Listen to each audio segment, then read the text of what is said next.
The winter wind howled across the California desert, kicking up waves of dust that shimmered in the dying light.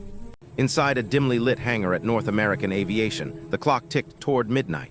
Dozens of engineers hunched over drafting tables, their pencils scratching furiously across paper. Blueprints covered every surface, coffee cups piled high, cigarette smoke curled under the lamps. It was January 1940, and America was still at peace. But in that hangar, war had already begun. At the center of it all stood a man with dark, piercing eyes and a thin mustache, a man whose accent still carried traces of Bavaria. His name was Edgar, and in just 117 days, he would design a fighter plane that would change the course of World War II, the P-51 Mustang. It's hard to imagine now how something so elegant, so deadly, so defining could have come from such chaos. The P-51 didn't just fly, it owned the sky. It could outrun, outclimb, and outfight anything the Axis could put up. It would escort bombers all the way to Berlin, turn the tide of the air war, and become a symbol of Allied supremacy. But in that cold hangar, none of that existed yet. All Edgar had was an impossible deadline, a skeptical client, and a promise he refused to break. The story began in the desperate early months of 1940. Europe was on fire. The Nazis had stormed through Poland and were now sweeping across the continent. Britain, isolated and gasping for survival, needed airplanes fast. The Royal Air Force had already fielded the iconic Spitfire and Hurricane, but they needed more.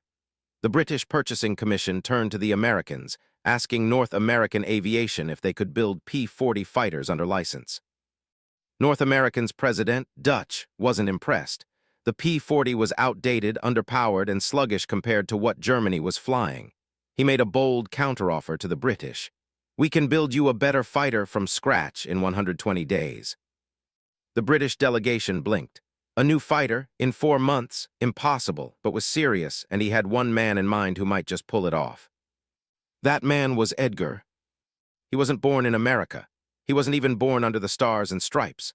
Was born in Germany in 1899 in the small Bavarian town of.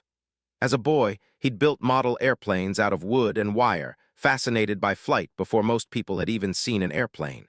He studied engineering, learned precision like a religion, and dreamed of designing something that would touch the sky. After World War I, Germany was crippled by the Treaty of Versailles, its aviation industry dismantled. Moved to Brazil, then Mexico, chasing work wherever he could find it.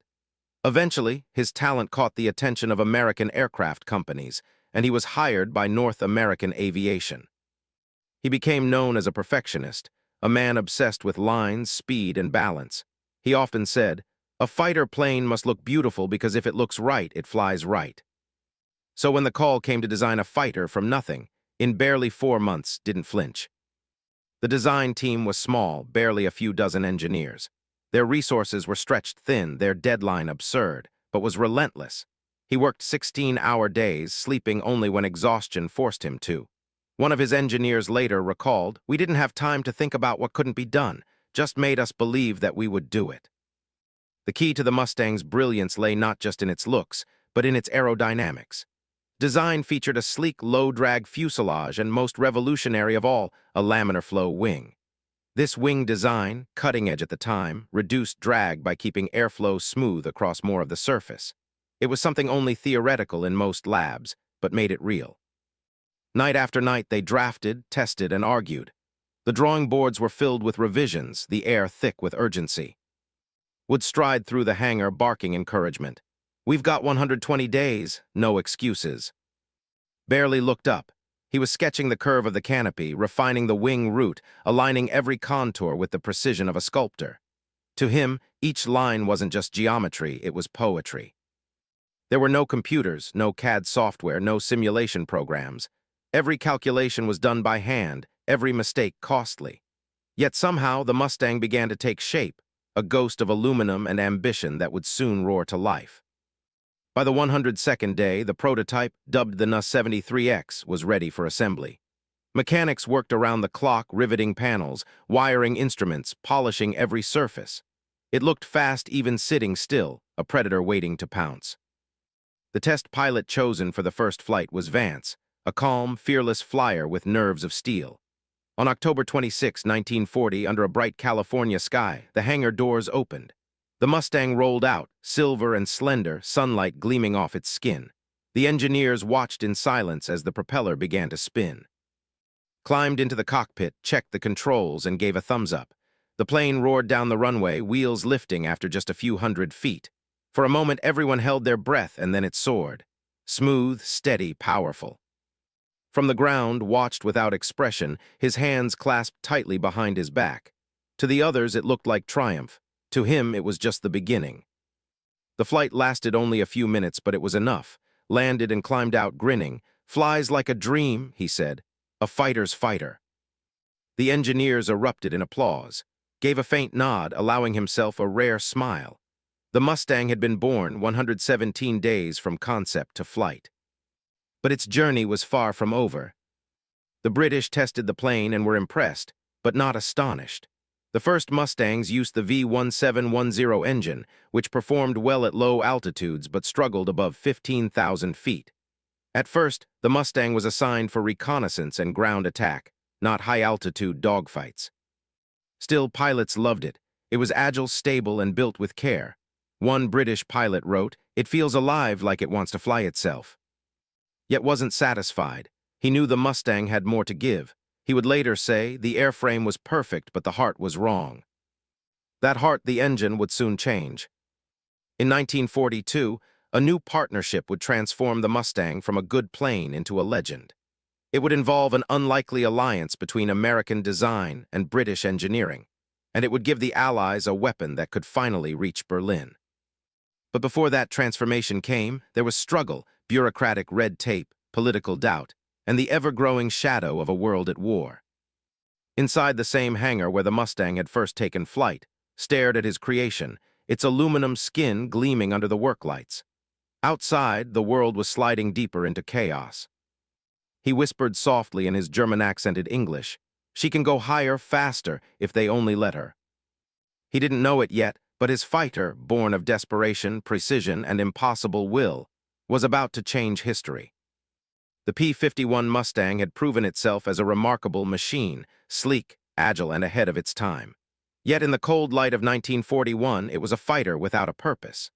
The British were using it for reconnaissance and low-level attack runs, but no one seemed to grasp what Edgar already knew. This plane had the potential to rule the skies. It just needed the right heart. That heart would come not from America, but from across the Atlantic, from the country's plane had been designed to defend. In early 1942, British test pilots and engineers began to experiment with an idea that had been circulating quietly among RAF circles. They loved the Mustang's design, its laminar flow wing, its range, its responsiveness. But they despised the engine's lack of high-altitude performance. The engine wheezed above 15,000 feet, where the air war over Europe was actually being fought. The British knew of one engine that could fix that problem, the Rolls-Royce Merlin, the same engine that powered their legendary Spitfires and Hurricanes. It was a masterpiece of British engineering, compact, powerful, and designed to breathe thin, icy air at 30,000 feet. The suggestion came quietly, almost as an experiment. What if the Americans' airframe met Britain's engine? What if's design and Rolls-Royce's masterpiece became one? At first, the idea seemed absurd.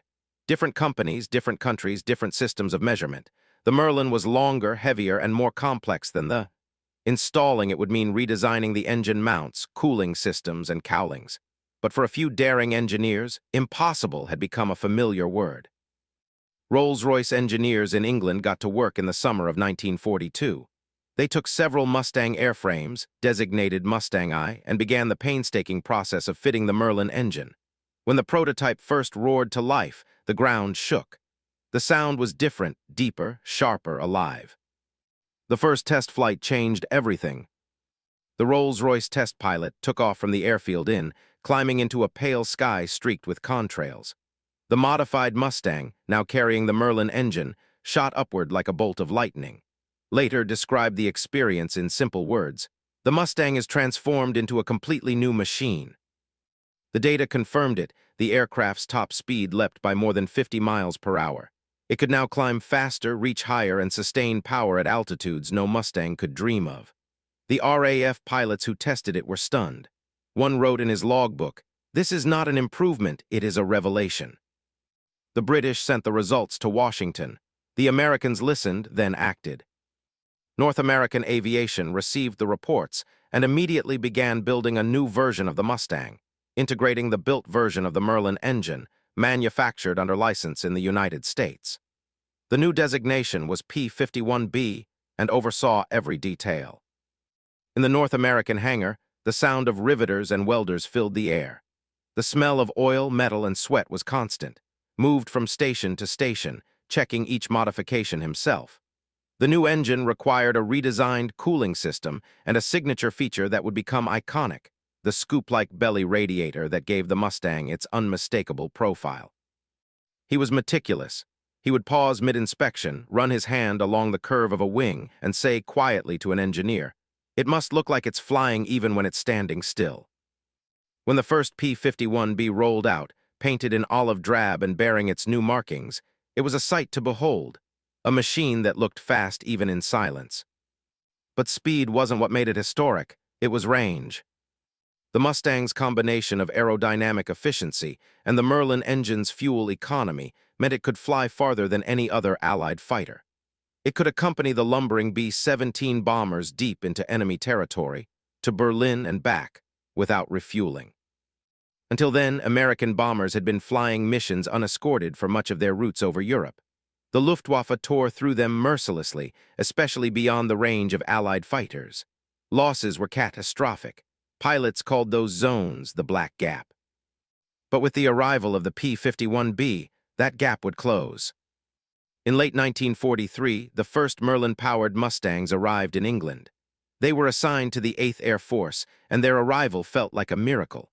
The bomber crews began calling them our angels, because for the first time they had true escorts all the way home. The Luftwaffe didn't know what hit them. At high altitudes, where German fighters like the 109 and 190 had ruled, the new Mustang danced among them with deadly grace. It was faster in a dive, in turns, and capable of chasing them even as they fled toward home. German aces who once picked off bombers that will now found themselves hunted. One Luftwaffe pilot, captured after bailing out, admitted in interrogation, "We could no longer fight them. They came from nowhere, struck fast, and vanished." The impact was immediate. Bomber losses dropped. Luftwaffe attrition soared. The skies over Europe, once painted with fire and falling wreckage, began to tilt in the Allies' favor. For Edgar, it was vindication, though he barely stopped long enough to acknowledge it. He kept refining the Mustang, tweaking airflow, improving range, pushing speed limits. To him, perfection was never finished. He once told a colleague, "We designed her to win the war, not to win applause." But the applause came anyway. Pilots wrote home about their new fighter with near-religious devotion. "She'll bring you home," one wrote. "She's the best friend a man could have." Still, there was tragedy in victory. Each flight meant risk. Every escort meant men who wouldn't return. At an airfields in England, pilots gathered before missions, standing beside their gleaming Mustangs, laughing and smoking to hide the fear.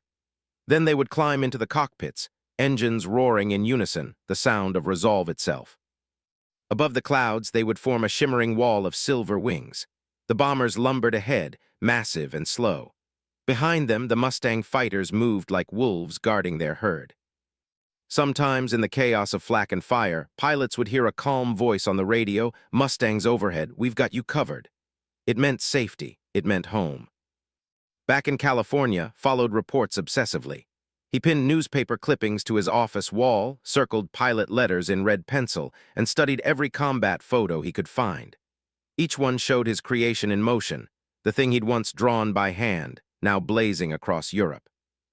And yet, even in triumph, he couldn't rest. "The airplane is never finished," he told his engineers. "It just waits for the next problem." That next problem would come soon, when the Allies turned their eyes toward the invasion of France.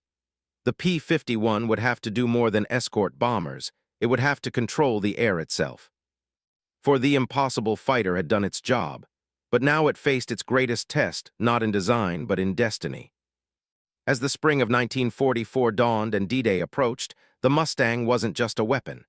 It was a promise, the embodiment of human determination, of collaboration between nations, and of one man's relentless pursuit of perfection. Edgar had built his masterpiece, The world just hadn't realized yet how much it owed him. By the spring of 1944, Europe's skis no longer belonged to the Luftwaffe. They belonged to Edgar's creation, the P-51 Mustang. What began as an impossible design challenge in a California hangar had become the very symbol of Allied air superiority.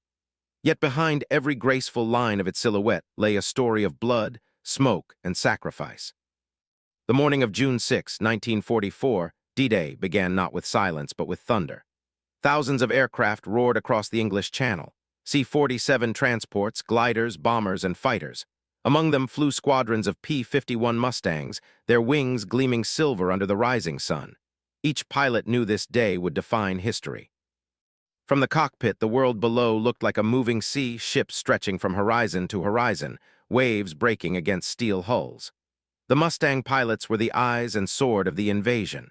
Their orders: protect the skis above Normandy at any cost. One pilot, Lieutenant Jim Brooks of the 352nd Fighter Group, later recalled, "We weren't thinking about glory that day. We were thinking about not letting a single German plane near those beaches." And they didn't. Whenever German fighters dared to challenge the Allied armada, the Mustangs met them head-on. The Merlin engines screamed through the air, propellers carving invisible crescents as tracers lit up the sky. The Luftwaffe tried, but their fuel supplies were dwindling, their veterans dying, their morale broken. The P-51s outclimbed, outturned, and outfought them at every altitude. From the beachheads below, soldiers looked up and saw the silver shape slicing through the clouds, a comforting sign that the skis were finally theirs. One infantryman wrote in his diary, "When I saw those P-51s overhead, I knew we might actually make it home." For Edgar, the reports from Europe were both triumph and torment. He sat in his office at North American Aviation, a stack of combat dispatches and pilot letters spread before him. Each one was proof that his design was changing the war, and each one carried the weight of the men who wouldn't return. He was proud, but pride had never been his purpose. His workbench was still covered with blueprints, notes, and sketches for new modifications. He studied every field report meticulously: fuel flow issues, radiator leaks, bullet penetration data. Every line on his paper was written in the currency of lives saved or lost. That spring, as Allied forces advanced through France, the P-51 became more than an escort. It became a hunter. The 8th and 9th Air Forces launched deep strike missions into Germany itself. The Mustangs prowled far ahead of the bombers, sweeping airfields, rail yards, and convoys. For the first time, the Luftwaffe had no sanctuary. German pilots who had once ruled the air now fought desperate, hopeless duels against a faster, deadlier foe. The old masters, men like and Roll, respected the Mustang even as they feared it. Later admitted, the Mustang was the best Allied fighter of the war. It could do everything. Inside every P-51 cockpit, pilots carried both confidence and caution. The Mustang could fly for over 1,600 kilometers, but that range was also a curse. Pilots spent long hours in thin air, their bodies numb, their minds dulled by fatigue. They learned to trust the machine completely: its engine's steady growl, its wings' subtle vibration, the feel of the stick in their gloved hands. They gave their planes names: Glamorous Glen, Old Crow, Big Beautiful Doll. They painted shark mouths, pin-up girls, and Lucky Charms on the noses. These weren't just aircraft anymore. They were companions in a deadly dance. In one mission over Berlin, Captain William found himself alone after a savage dogfight. Fuel running low, ammunition almost gone, he pressed on, chasing a fleeing across the city's smoke-filled sky. He later wrote, "It wasn't about the kill. It was about not letting him reach another bomber. The Mustang never gave up, so neither could I." Back home followed such stories with quiet fascination. When reporters asked him what made the P-51 special, he answered simply, "It was honest. It did exactly what it was built to do, and it did it well." But he knew that no victory came without a cost. The air war was burning through young men faster than any machine could replace them. For every pilot who landed safely, another vanished into the clouds forever. At North American's plant in Inglewood, California, production lines ran day and night. Rows of women, the Rosies of the home front, riveted panels, tested instruments, and stenciled serial numbers. They worked in rhythm to the sound of engines being tested outside, the music of industry and determination. Often walked the factory floor quietly, offering a nod or a brief smile. He knew that behind every Mustang that left those doors was a piece of someone's heart. By late 1944, the P-51 had become the undisputed master of the skies. It escorted bombers to targets deep inside Germany and came back with victory after victory. Entire Luftwaffe squadrons were wiped out. Allied air losses fell dramatically. The bomber crews who once felt doomed now flew with confidence. One crewman described the change simply, "Before the Mustangs, we flew through hell. After they came, hell flew with us and we stopped losing." The transformation wasn't just military, it was psychological. The Allies finally had control of the air. It meant that the invasion of Europe could move faster, that supply lines were safe, that the enemy could no longer hide under clouds of supremacy. And through it all, Edgar stayed mostly in the shadows. Reporters called him the quiet genius, but those who worked with him knew he was relentless. "He wasn't loud," one engineer remembered, "but when he looked at you over those glasses, you knew to get it right." He refused to take full credit for the Mustang's success. "It was a team effort," he said in one rare interview. "Designers, builders, pilots, they all made her great." Yet even as he spoke those words, his hand rested on a small model of the plane, tracing its perfect curves. The world, however, wasn't finished with him or his creation. The Mustang was about to face its final test, not in Europe, but across the Pacific, in the closing act of the most destructive war humanity had ever known. There, amid jungles, ocean storms, and fire-filled skies, the P-51 would prove that even in the last days of war, innovation and courage could still defy the impossible. And for Edgar, the man who had built the impossible fighter in 117 days, it would mark the beginning of something even greater, the legacy of flight itself. The war in Europe was nearing its end, but across the vast Pacific, the skies still burned. Japan refused to surrender, and the United States now faced a new challenge, bringing the fight to an enemy scattered across 1,000 islands and protected by sheer distance. The aircraft that had conquered Europe would now have to cross oceans. And once again, it was Edgar's creation, the P-51 Mustang, that would lead the charge.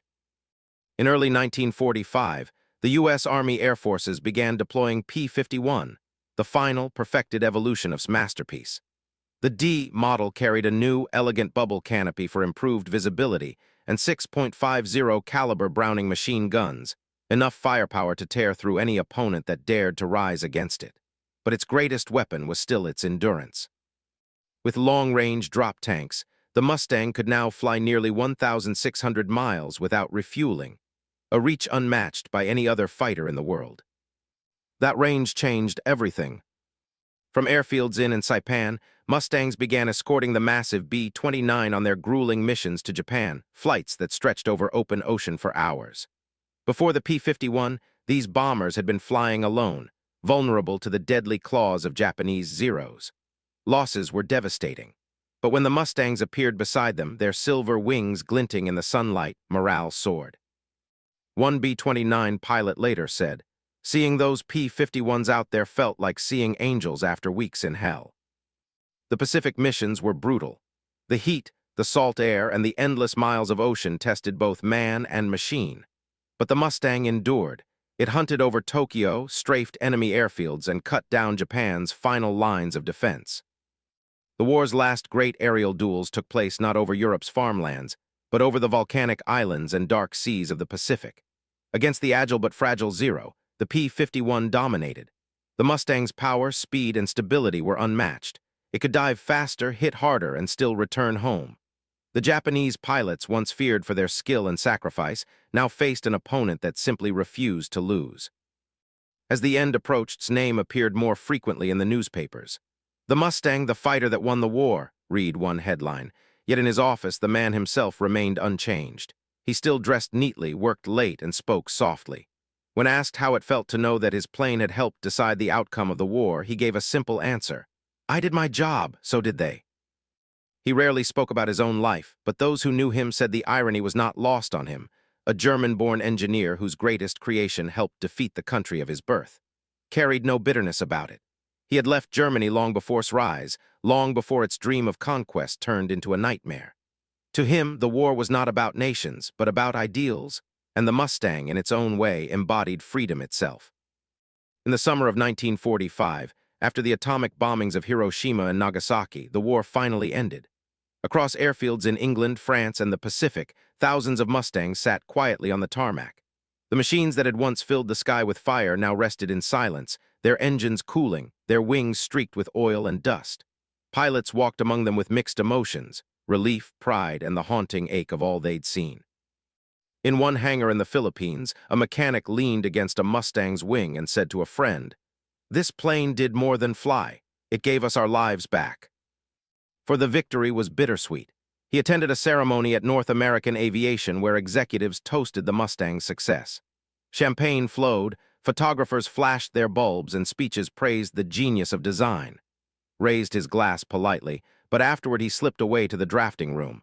On his desk lay fresh blueprints, not for celebration, but for what came next. He had already begun designing a new fighter, faster than anything with propellers could achieve, a jet. The war had proven that aviation had only just begun to touch its potential. "The Mustang showed what we could do," he told a colleague, "but now we must go beyond it." In the years that followed, he would do exactly that. Went on to design the F-86, the jet that would dominate the skies of the Korean War and carry forward the Mustang's legacy of speed and grace. His name became synonymous with excellence in aircraft design, a man who turned blueprints into legends. But he never forgot the Mustang. In interviews decades later, when asked which of his creations meant the most to him, he always smiled faintly and said, "The Mustang.